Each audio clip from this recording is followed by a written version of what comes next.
ሰላም ጤና ይስጥልን የተከበራችሁ ውድ ኢትዮጵያውያን ሁላችሁም በያላችሁበት ሰላምና ጤና እየተመኘን ለሰዓቱ የተመረጡ አጫጭር መረጃዎችን ይዘን ተመልሰናል። አዘጋጅና አቅራቢ ቶፕ ሚዲያ ነው። እስከ ፍጻሜው አብረን እንቆይ።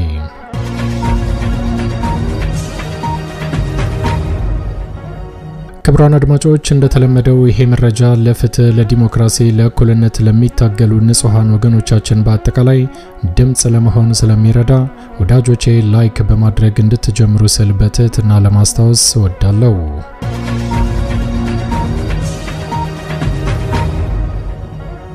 ውድ ኢትዮጵያውያን አሁን ይዤላችሁ የቀረብኩት መረጃ አጫጭር መረጃዎች ናቸው። የመጀመሪያው መረጃ አምባገነኑ ጠቅላይ ሚኒስትር አብይ አህመድ ኢትዮጵያ ሀገራችንን ማተራመስ ከጀመረ በኋላ እጅግ በጣም በሚያሳዝን ሁኔታ የሀገሪቷ እድገት እያሽቆለቆለ የኑሮ ውድነቱ እያሻቀበ የዶላር ምንዛሪ እጅግ በጣም በሚያስገርም ሁኔታ እየጨመረ ከምንም በላይ ደግሞ ሰላማዊ የነበሩ ክልሎችን ወደ ብጥብጥና ጦርነት ሜዳ እየቀየረ እንዲሁም ደግሞ በከተማ የሚኖሩ ኢትዮጵያውያንን በአጠቃላይ ከቤታቸውና ከንብረታቸው እያፈናቀለ ያሉትንም በመብራትና በውሃ እያሰቃየ በተጨማሪም ደግሞ የመንግስት ሰራተኞችን በደሞዝ አለመክፈል እያሰቃየ እንዲሁም ደግሞ ነጋዴውን በአጠቃላይ በግብር እያሰቃየ በአጠቃላይ ኢትዮጵያ ሀገራችንን እያማረረ ቀጥሏል። ይህ በእንዲህ እንዳለ በተለይ ሰሞኑን ተጠናክሮ የቀጠለው ህዝባዊ እንቢተኝነት ዛሬም በተለያዩ አካባቢዎች ተጠናክሮ ቀጥሏል። በተለይ አብይ አህመድ የኦሮሞ መንግስት ለማስመሰልና ኦሮሞ ልዩ ተጠቃሚ እንደሆነ ለማስመሰል የሚያደርገው ጥረት እየከሸፈ የተቸገረው ማህበረሰብ ወደ አደባባይ እየወጣ እንቢተኝነቱን ማሰማት ቀጥሎበታል። ዛሬም በኦሮሚያ ክልል ጥያቄና እንቢተኝነቱ ተጠናክሮ ቀጥሏል። ወደናንተ ከሚደርሱት መረጃዎች መካከል ይገኛል። በሌላ መረጃ ደግሞ አብይ አህመድ ወደዚህ ስልጣን ከመጣ በኋላ ለአገዛዝ እንዲያመቸው ጠንካራ የነበረውን ደቡብ ክልል በክልሎች እንደከፋፈላቸውና ኃይላቸውን እንዳዳከመ ይታወቃል። ይህ በእንዲህ እንዳለ ዛሬ በደቡብ ክልል የሚገኙ አዳዲስ ከተሞችም ህዝባዊ እንቢተኝነቱን ተቀላቅለዋል። አብይ አህመድ በኮሪደርና በመብራት ሊደብቀው ያልቻለው ችግር አደባባይ ፈጦ ወጥቷል። ይህንን በተመለከተም የምታዳምጡት ይዘናል። በሌላ መረጃ ደግሞ በአማራ ክልል ተጠናክሮ የቀጠለው ወታደራዊ እንቅስቃሴ ዛሬም የአማራ ፋኖ በሚወስደው የሽምቅና የደፈጣ እርምጃ አብይ አህመድ ያሰማራው በርካታ ግትልትል ወታደር በማያገባው እየገባ እጅግ በጣም በሚያስገርም ሁኔታ የሚደመሰሰው እየተደመሰሰ እድለኛው እጁን እየሰጠ የታጠቀውን የጦር መሳሪያ ለፋኖ እያስረከበ ዛሬም ተጠናክሮ ቀጥሏል። ይህንን በተመለከተ የዛሬ የግንባር ውሎን ታዳምጣላችሁ። በሌላ መረጃ ደግሞ አብይ አህመድ በሚመራው አማራ ጠል እንቅስቃሴ ብቻ እጅግ በጣም በሚያሳዝን ሁኔታ አማራ ስለሆኑ ብቻ የታሰሩ ወገኖቻችን በአሰቃቂ ሁኔታ ረጅም ዓመታት ተፈርዶባቸዋል። ይህንን በተመለከተም ድምጻችን ይሰማ ስላሉ ሙሉ መረጃው ወደናንተ ይቀርባል። እስከ ፍጻሜው ከቆያችሁ ታዳምጣላችሁ። መልካም ቆይታ።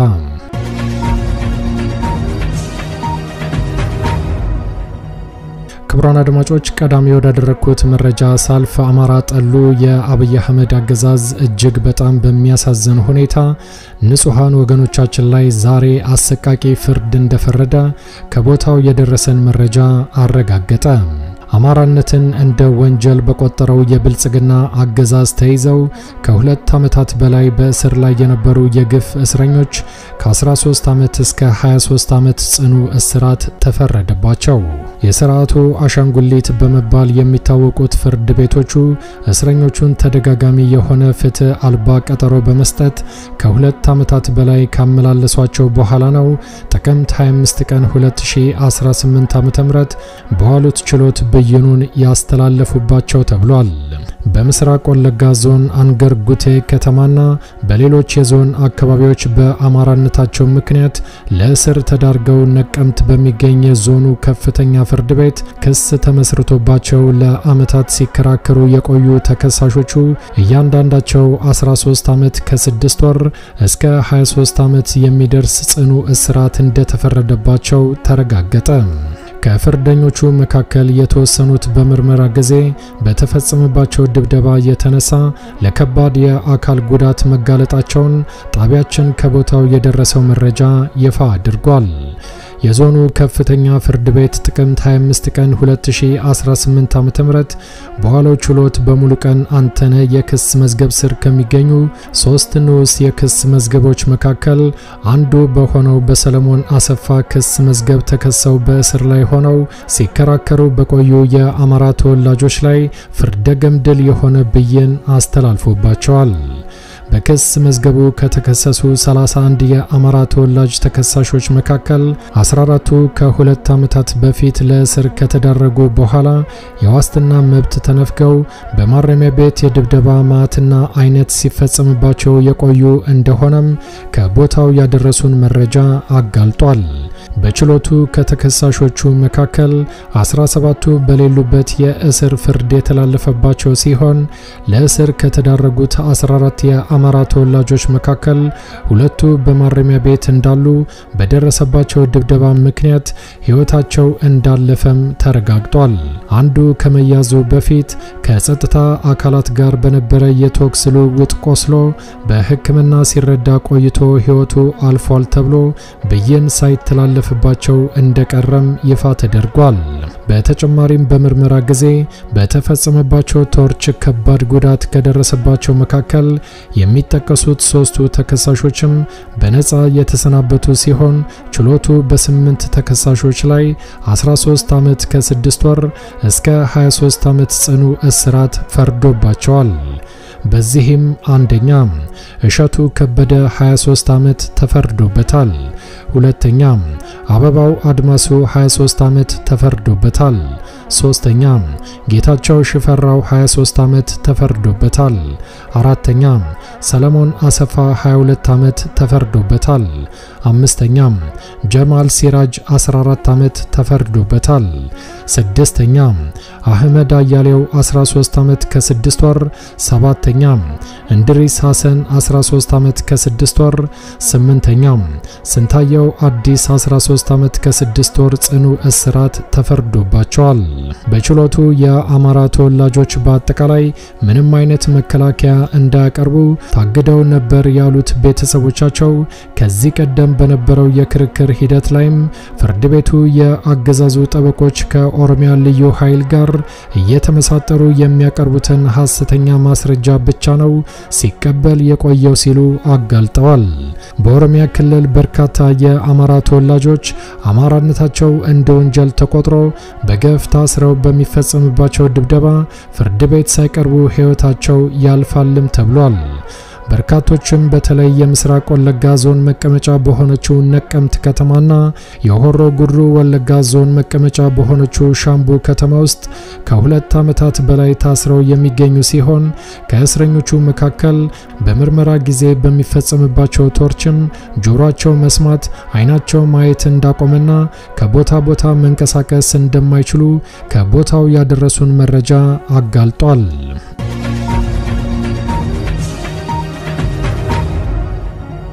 ክቡራን አድማጮች ወደሚቀጥለው መረጃ ሳልፍ ደግሞ ሀገር ማረጋጋትና ማስተዳደር ያቃተው አምባገነኑ ጠቅላይ ሚኒስትር ዛሬም በተለያዩ ከተሞች ህዝባዊ እንቢተኝነቱ ተጠናክሮ በመቀጠሉ ከፍተኛ ጭንቀትና ውዝግብ ውስጥ እንዳለ ተደርሶበታል።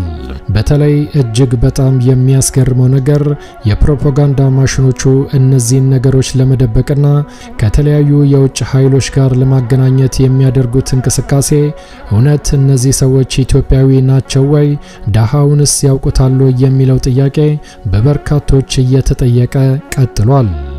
ይበንዲ እንዳለ የደሞዝ ጭማሪ አልተከፈለንም በሚል ዛሬም በደቡብ ክልል በርካታ ከተሞች ላይ ህዝባዊ እንቢተኝነቱ ተጠናክሮ ቀጥሏል።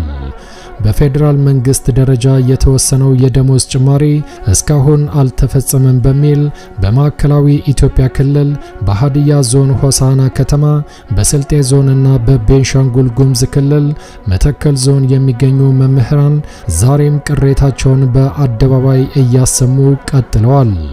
በማዕከላዊ ኢትዮጵያ ክልል በሃዲያ ዞን ሆሳና ከተማ የሚገኙ መምህራን የፌደራል መንግስት ያጸደቀው የደሞዝ ማስተካከያ እንዲፈጸምላቸው በመጠየቅ ተመሳሳይ ተቃውሞ እያሰሙ እንደሚገኝ ከቦታው የደረሰን መረጃ አረጋግጧል።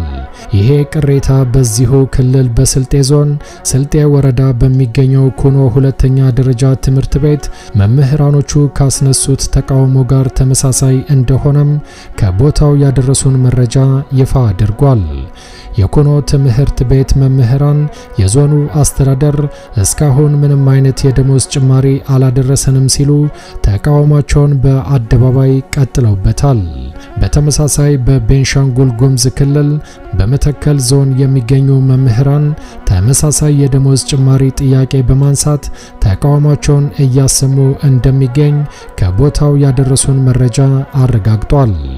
የመንግስት ዋና ዓላማ በሀገሪቱ የሚታየውን ከፍተኛ የዋጋ ግሽበትና የኑሮ ውድነትን ለመቋቋም እንዲቻል የመንግስት ሰራተኞችን የመግዛት አቅም ማሳደግ እንዳለበት ተጠቁሟል።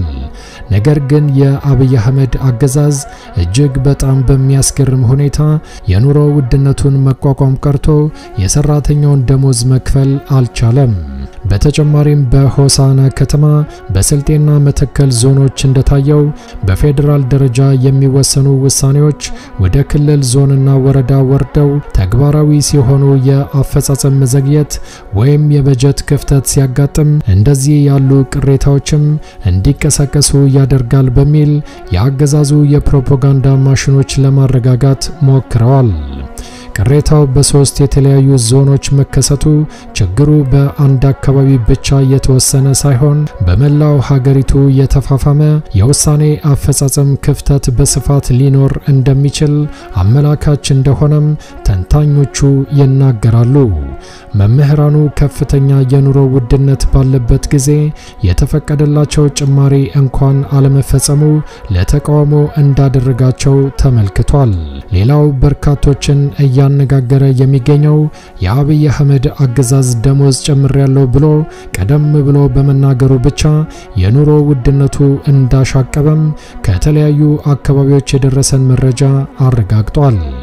ህዝቡ መኖር አልቻለም፣ ልጆቹን ማስተማር፣ መብራት፣ ውሃ መክፈል፣ መንቀሳቀስ በአጠቃላይ አልተቻለም ተብሏል። በዚህም በሀገሪቱ በአጠቃላይ አንድ አይነት ጥያቄ የኑሮ ውድነት፣ የደሞዝ ጭማሪና የደሞዝ አለመክፈል፣ በአጠቃላይ መንግስት ማስተዳደር አለመቻሉ ህብረተሰቡ እየገባው ስለመጣ አንድ አይነት ጥያቄው ተፋፍሞ ቀጥሏል። ህዝባዊ እንቢተኝነቱ በአደባባይ እየታየ አብይ አህመድ ዛሬም በኮሪደር ልማት ለመሸፈን እንዲሁም በመብራትና በብልጭልጭ ነገር ለማታለል ህዝቡን እንደናቀ ቀጥሏል። ተቃዋሚዎች እንደሚናገሩትም በተለያዩ የዓለማችን ሀገራት የሚገኙ በተለይ በዚህ በሁለት ወር ብቻ ከ6 በላይ ሀገራት በህዝባዊ አመጽ መንግስታቸውን ቀይረዋል። አብዛኞቹ የቅንጦት ጥያቄ የኢንተርኔት መቆራረጥና የስልክ መቆራረጥ ብቻ መንግስታቸውን እንዲቀይሩ አስችሏቸዋል። ኢትዮጵያ ግን እጅግ በጣም በሚያሳዝን ሁኔታ ህዝቡ መውጣት መግባት ሳይችል የኑሮ ውድነቱን መቋቋም ሳይችል በበርካታ ነገሮች እየተሰቃየ የአብይ አህመድ አገዛዝን ታግሶ መቀመጡ በርካቶችን አስገርሟል። ነገር ግን ከቅርብ ጊዜ ወዲህ ዝምታ እየተሰበረ በአደባባይ ህዝቡ ድምጽ ማሰማቱን ቀጥሏል። የቀረው አንድነት ብቻ እንደሆነም ከተለያዩ አካባቢዎች የደረሰን መረጃ አረጋግጧል።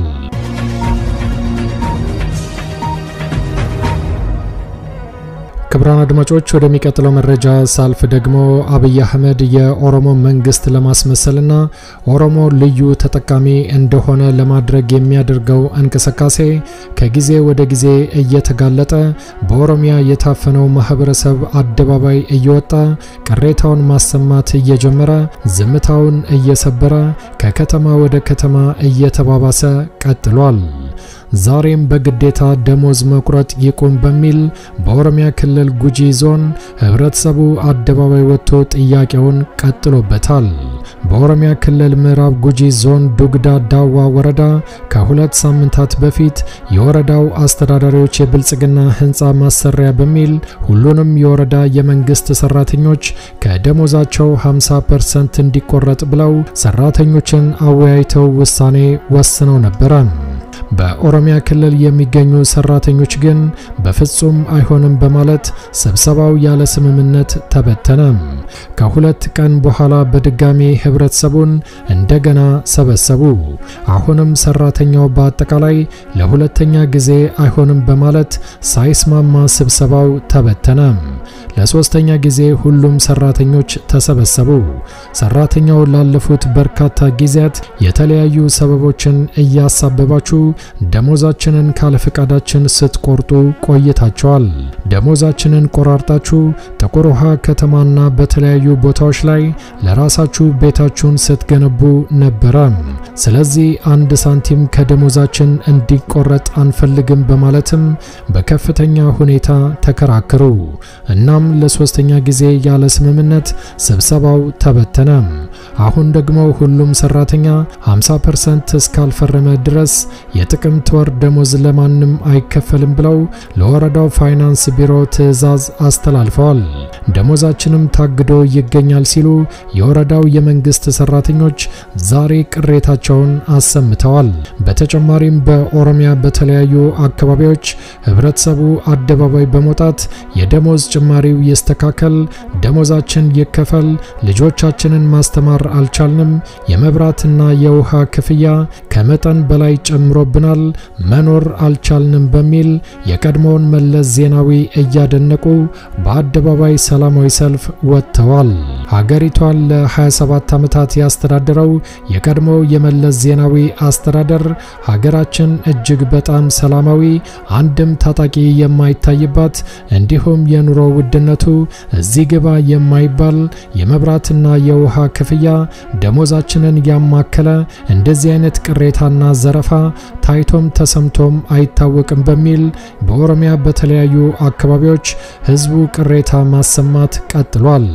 የአብይ አህመድ አስተዳደርን በአጠቃላይ ዳውን አብይ አህመድ ዳውን ሽመልስ አብዲሳ ተጠናክሮ ቀጥሏል።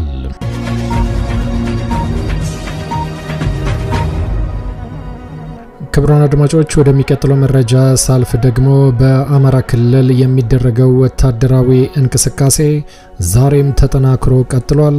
የአማራ ፋኖ በተለያዩ ግንባሮች ላይ በሚወስደው የሽምቅና የደፈጣ እርምጃ አብይ አህመድ ያሰማራው ግትልትል ወታደር ዛሬም ከፍተኛ ጉዳት ደርሶበታል። ህዳር 3 ቀን 2018 ዓ.ም የ206ኛ ኮር 34ኛ ክፍለ ጦር ባደረገው ተጋድሎ ድል መቀናጀቱን አብስረዋል። የአረመኔው ሰራዊት ከሉማሜ ከተማ ተነስቶ ወደ የሰንበት ከተማ የአርሶ አደሩን ምርት ለመዝረፍ ባደረገው እንቅስቃሴ የቴዎድሮስ እዝ 206ኛ ኮር 34ኛ ክፍለ ጦር መብረቁ ሻለቃ ከየቀዝቀዝ እስከ ነብራማ በመዘርጋት ባደረጉት ትንቅንቅ ታላቅ ጀብድ እንደፈጸሙ አመራሩ በሰጠው መግለጫ አረጋገጠ። ከረፋዱ 5 ሰዓት እስከ 8 ሰዓት ድረስ በወሰደው ጠንካራ አውደውጊያ በሌላ አቅጣጫ ደግሞ ከወጀል የተነሳውን የብርሃኑ ጁላ በርካታ ወታደር በመፋለም የጠላትን ትስስር የበጠሱ ሲሆን በርካታ የጠላት ኃይልን በመደምሰስ ከባድና ቀላል ቁስለኛ ማድረግ ተችሏል ብለዋል።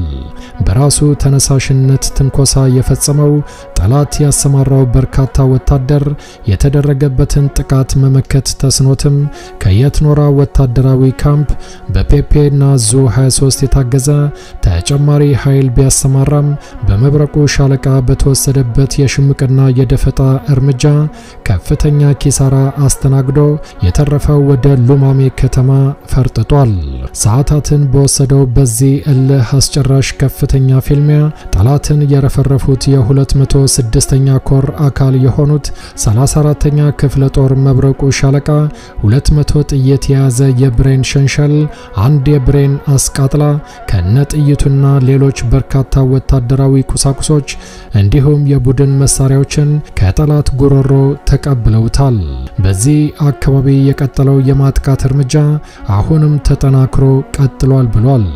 አዲስ ትውልድ፣ አዲስ አስተሳሰብ፣ አዲስ ተስፋ የአፋብኃ ቴዎድሮስ እዝ 206ኛ ኮር ህዝብ ግንኙነት ኃላፊ ድንገተኛ ማጥቃትን በተመለከተ በላከው መግለጫ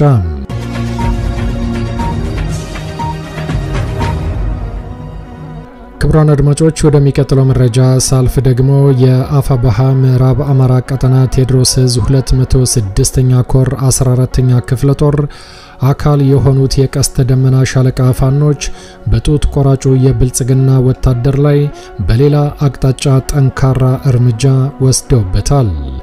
የአፋብኃ ምዕራብ አማራ ቀጠና ቴዎድሮስ እዝ 2ኛ ኮር 14ኛ ክፍለ ጦር አካል የሆኑት የቀስተ ደመና ሻለቃ ፋኖች የግንዳ ተብሎ በሚጠራ ቦታ ላይ ጠንካራ ውጊያ በማድረግ በጡት ቆራጩ የብልጽግና ግትልትል ወታደር ላይ ድል መቀናጀታቸውን አብስረዋል። ከቅዳምን ተነስቶ ወደ ደብረ ኤልያስ ወረዳ ለመሻገር ያሰበውን ግትልትል በርካታ ኃይል ለመቀበል ከደብረ ኤልያስ ከተማ ተነስቶ የመጣውን ጠላት ጀግኖቹ የቀስተ ደመና ሻለቃ ፋኖች የግንዳ ቀበሌ ላይ በመጠበቅ እጅግ በጣም ጠንካራ ጥቃት በመፈጸም የተወሰነ የጠላት ኃይል የተደመሰሰ ሲሆን 11 ያህሉ ከባድ ቁስለኛ ሆኖ ከነ ጦር መሳሪያው ተማርኳል። በአካባቢው መጥቶ የነበረውና የተረፈው የጠላት ወታደርም ሙትና ቁስለኛውን ተሸክሞ ወደ መጣበት አካባቢ ፈርጥቷል ብለዋል። በአካባቢው የሚንቀሳቀሰው በአርበኛ ፋኖ ዘመነ ካሴ የሚመራው የአማራ ፋኖ እጅግ በጣም በሚያስገርም ሁኔታ ሰሞኑን ባደረገው ጠንካራ እንቅስቃሴ በርካታ ድሎችን ተጎናጽፏል። ድል ለአማራ ፋኖ ዘመን ባሳዝነው የቴዎድሮስ እዝ 206ኛ ኮር 14ኛ ክፍለ ጦር ህዝብ ግንኙነት ኃላፊ ህዳር 3 ቀን 2018 ዓ.ም በሰጠው ማብራሪያ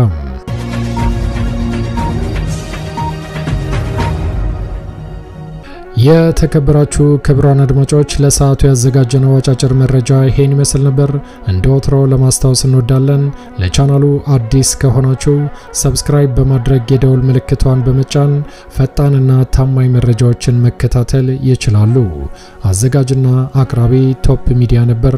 በሌሎች አጫጭር መረጃዎች እስከምንገናኝ ቸር ያሰማን። ኢትዮጵያ ለዘላለም ትኖር። ዘረኝነት ይውደም።